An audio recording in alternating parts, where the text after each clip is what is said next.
Alright, what's going on everybody? It's Kistner again, and today we're studying lesson 2-3, factored form of a quadratic function. Alright, so let's get into this. You need to turn to page 40 in your student companion, or you can write these down on your own paper. That is up to you. Turn to page 40. And let's get right into example 1. Try it. It says factor the expression. Now we did this on that little pre-algebra test that we took before the class really started. And you got to remember that this type is in the form a squared minus b squared. This is going to be kind of an algebra 1 review. And a squared minus b squared equals a minus b times a plus b, or a plus b times a minus b. The order of the parentheses here actually does not matter. So what we have really is x squared. For those of us that struggle with seeing this, this is really x squared minus 3 squared. So it's really just going to be what's in parentheses minus each other. It's going to be x minus 3, x plus 3, and we're done with this problem. That is how you factor the difference of two squares. That's what this is. This is the difference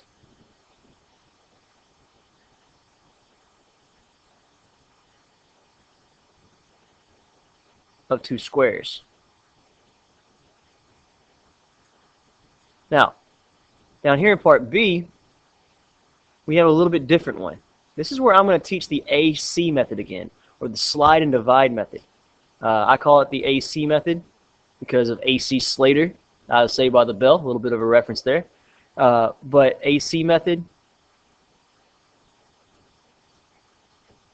or slide and divide method, whichever way you want to look at it. You do that when A is greater than 1. Okay, when A, the absolute value of A is greater than 1. So A here is 3. So I'm going to take this 3 and I'm going to multiply it times that 2.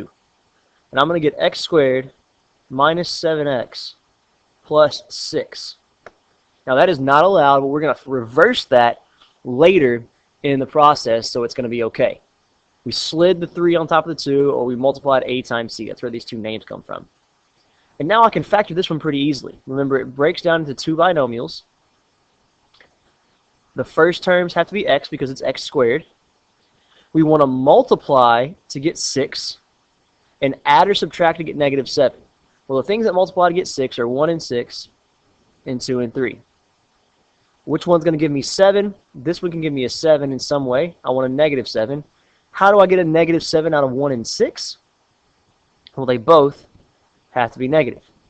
Negative 1 minus 6. And this is what I get. Now, we multiplied by 3.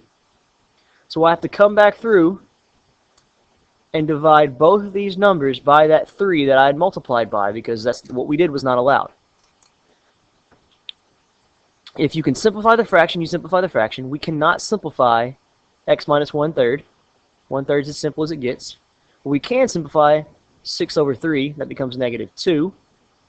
And we don't like denominators, so I want to slide this back in front.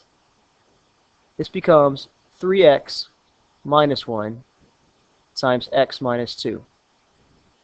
And that would get you your original function, your original expression. Sorry, these are expressions, not equals to, so we're not going to call them equations, and they're definitely not functions, because there's no y equals. But this is the original expression. So we did a times c, factored the new resulting quadratic, then divided back through by a, moving the denominator if we have one, simplifying the fraction if we can. Okay, I will definitely go over another one of these in class. So remind me if I don't, but I will try to remember to do that. Now, for this next one, there's something that we have to know. I've said it multiple times. Let's read the problem first. This is example 2. The graph shows the function y equals x squared minus 9x plus 20. Identify the zeros of the function. How do the zeros relate to the factors of x squared minus 9x plus 20. So remember, I have told you multiple times that zeros,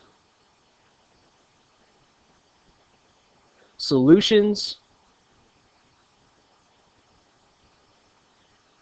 what's another one? Roots.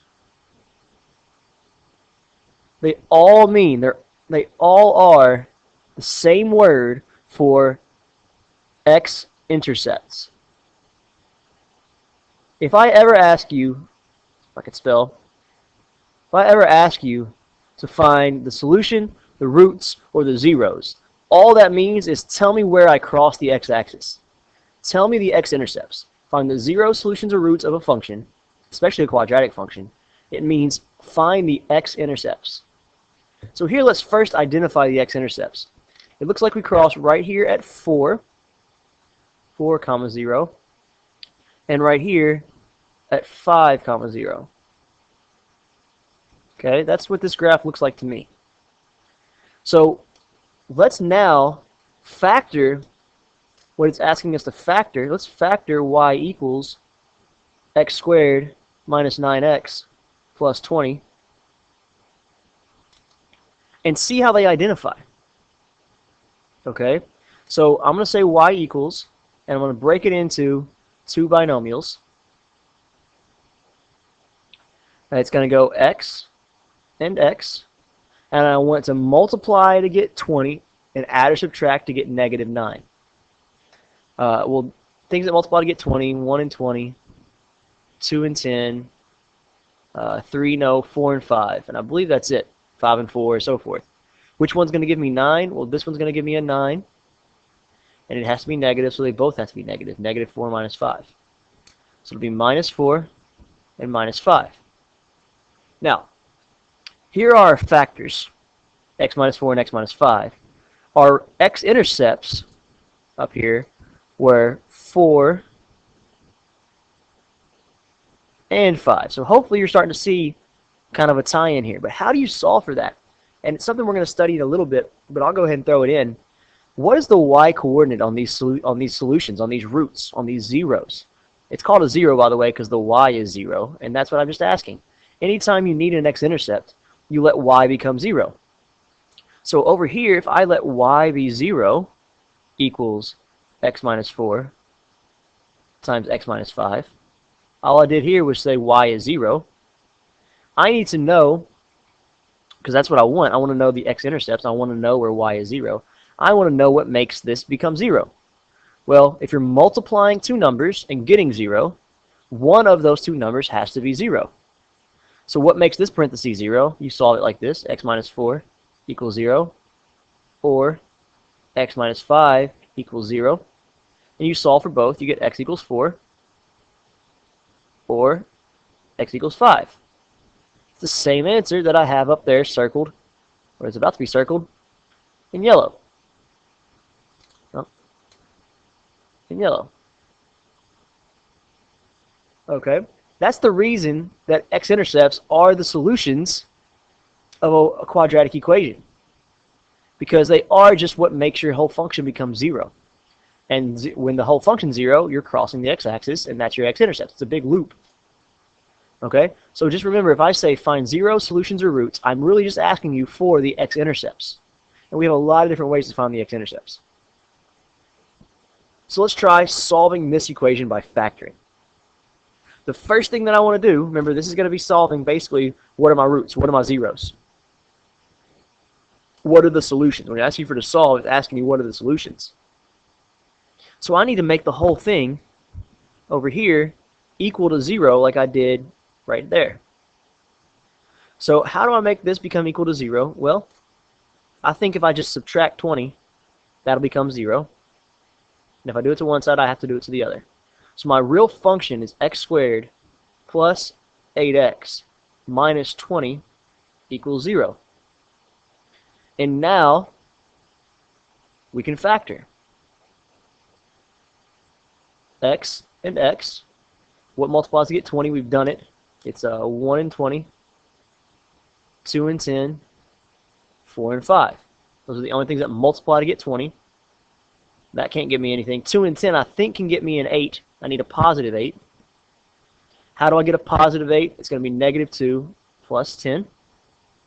So it'll be minus 2 plus 10. And don't forget to set equals to 0. If you don't keep dropping that, you're going to forget to do this. So now we're thinking x minus 2 equals 0, or x plus 10 equals 0. Add 2, you get x equals 2, or subtract 10, you get x equals negative 10, and it's done. Now, I hope you're starting to see something. Think about the vertex form. Think about everything that I've ever said about being inside parentheses with an x. Don't we do the opposite? Like this would normally mean move right 2, and this would normally mean move left 10. Well, look what happens when I pull them out of the parentheses. It becomes the opposite sign. That's a common theme through math, that if it's inside the parentheses, when you pull it out, it changes the sign of the number. So negative 2 pulled out as a 2. 10 pulled out as a negative 10. Same concept here. But that's the solving for solutions. Okay, I'm going to save part B here for class. Okay, that'll be the problem we do in class together. But you can go ahead and work it if you want to. You're going to have to subtract 2 things on this one. Subtract 2 things over to get it equal to 0. Or 1, and you can still work it. We're also going to do example 4 in class. So if you need some review, this is a really good review for factoring. Or you can go on to any other videos that you might have and see how to factor as well. However you've learned how to factor. I'm not trying to change that. I just want to have a good review for those of you that have struggled with it. Make sure you've watched this. Make sure you've turned in or submitted your work from last class. And other than that, I hope you guys are having a great day. This is Kistner out.